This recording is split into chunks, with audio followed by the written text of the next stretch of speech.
Che importanza ha per il territorio friulano, ma per l'Italia, avere un premio così importante e in questo luogo così particolare come il Friuli?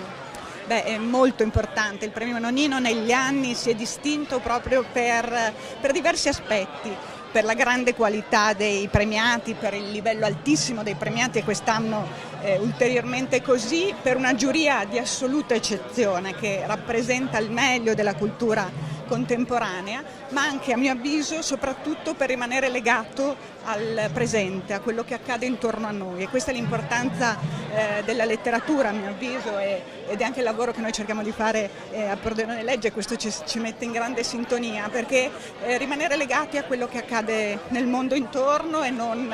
prenderne distanze, questo credo che sia sempre molto importante anche nel territorio in cui siamo e quindi nella valorizzazione di un territorio bellissimo quale il nostro. Si può parlare in qualche modo di una sinergia tra Pordenone Legge e il premio Nonino in questo caso? Siamo amici da molti anni, siamo vicini da molti anni, con Antonella Nonino c'è un dialogo, una vicinanza costante, quindi sì, siamo proprio sicuramente molto, molto vicini al premio Nonino e siamo felici di essere qui a festeggiare con la famiglia Nonino oggi. E il suo rapporto invece con i prodotti Nonino qual è? C'è qualcosa che le piace in particolare? Io divento pazza per l'amaro Nonino con una fetta d'arancia dentro, sono in grado di fare una pubblicità adesso se serve, uno spot pubblicitario, perché non bevo solitamente ma l'amaro Nonino mi piace moltissimo, infatti adesso voglio prenderne subito un bicchiere.